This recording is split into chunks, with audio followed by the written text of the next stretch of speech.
Welcome to छोटे बडेच kitchen. आज आपण बघणार आहोत कोथिंबीरीचे मुटकुळे। त्यासाठी लागणारे साहित्य: भाजणीचं पीठ, तेल, ओवा, लाल तिखट, धने जिऱ्याची पूड, तीळ, हळद, मीठ, आलं लसणाची पेस्ट, कोथिंबीर। सर्वात प्रथम आपण कढई गॅसवर ठेवून घेतलेली आहे।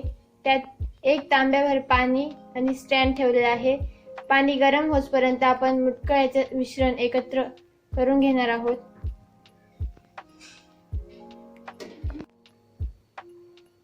दोन वाट्या भाजणीचं पीठ घेतलेलं आहे, त्यात कोथिंबीर घालूयात।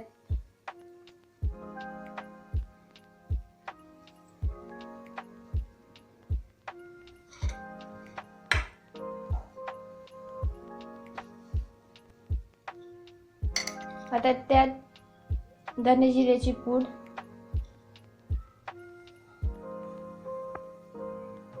तिखट आवडीनुसार,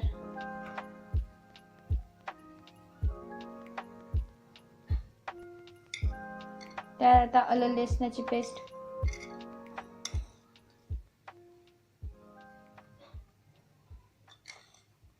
स्वादानुसार मीठ,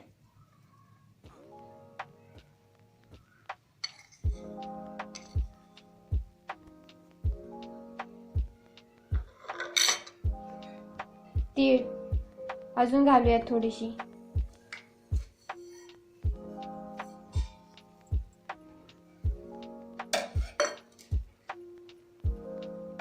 आता ओवा हातावर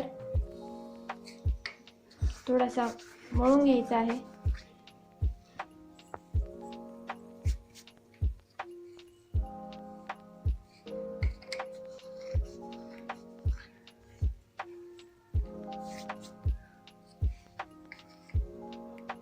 आता आपलं पाणी तापलेलं आहे। आता हे मिश्रण एकजीव करून घेणार आहोत।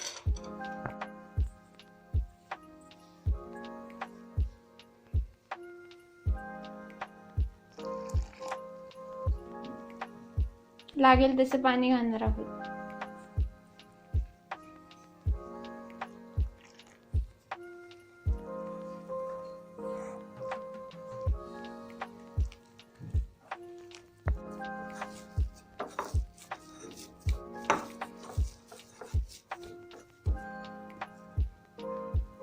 आपण बघू शकता मुटकुळ्याचं पीठ आपण किती छान मळून घेतलेलं आहे।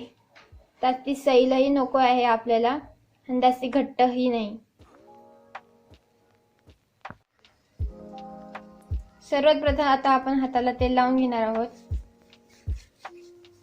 आणि आता छान असे मुटकुळे वळून घेणार आहोत।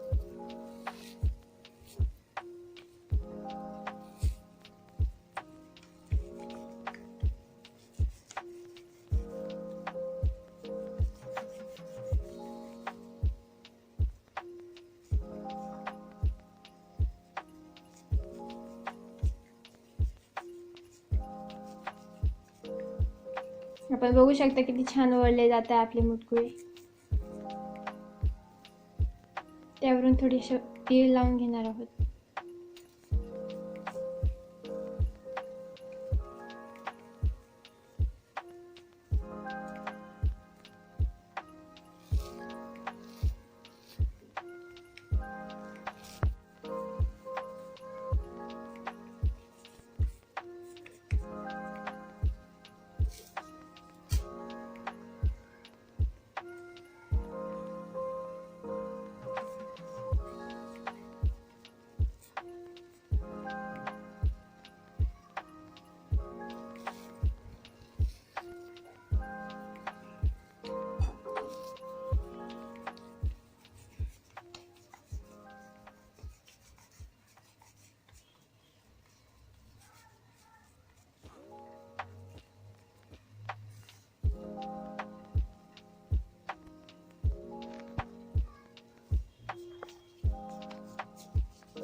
आता आपण प्लेटला तेल लावून घेणार आहोत।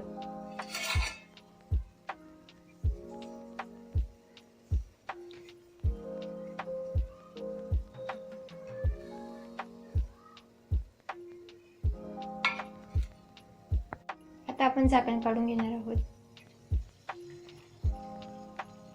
पाणी मस्त असं गरम झालं आहे.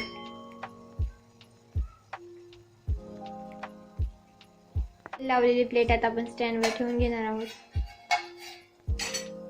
त्यावर आपण वळलेली मुटके ठेवणार आहे.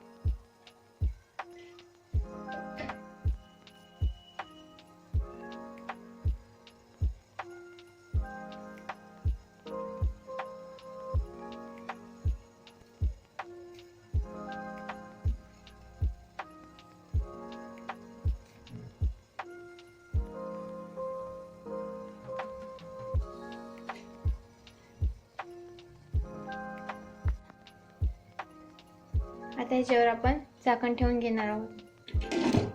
10 ते 15 मिनिटांनी आपण हे झाकण उघडून बघू. आता 15 मिनिटं झाले. आपण झाकण उघडून बघूया आपले मुटकुळे कसे झाले.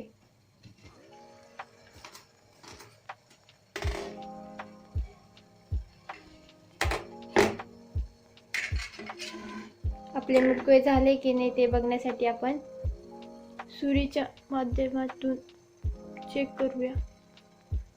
बघा, आपले मुटकुळे सुरीला चिटकत नाही. यावरून कळते आपले मुटकुळे एकदम छान असे झालेले आहे. आता आपण गॅस बंद करूया.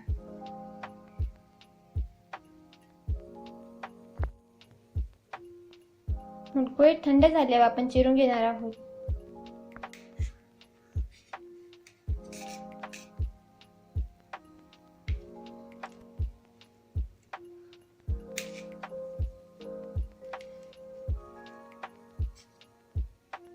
ह्याच प्रकारे आपण सगळे मुटकुळे कापून घेणार आहोत.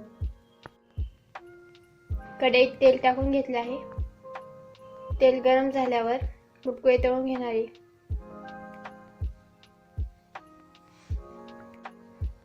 आपलं तेल तापलेलं आहे. आता आपण ते छोटासा पीस घालून बघूया. बरोबर असं आपलं तेल तापलेलं आहे. तर त्यात आपण आपले मुटकुळे तळून घेणार आहोत.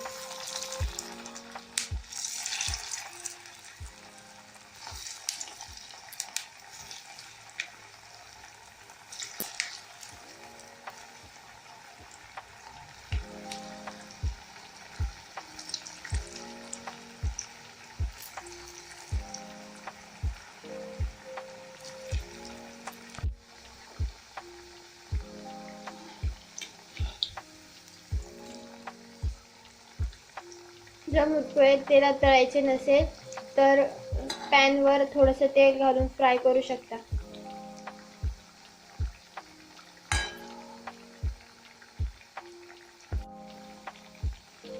मुटकुळेचा मस्त लालसर कलर आलेला आहे. आता आपण ते काढून घेणार आहोत.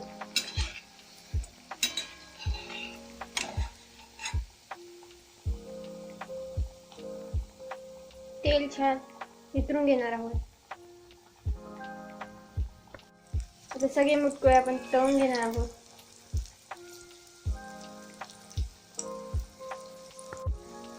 आता आपण सर्व मुटकुळे तळून घेणार आहोत.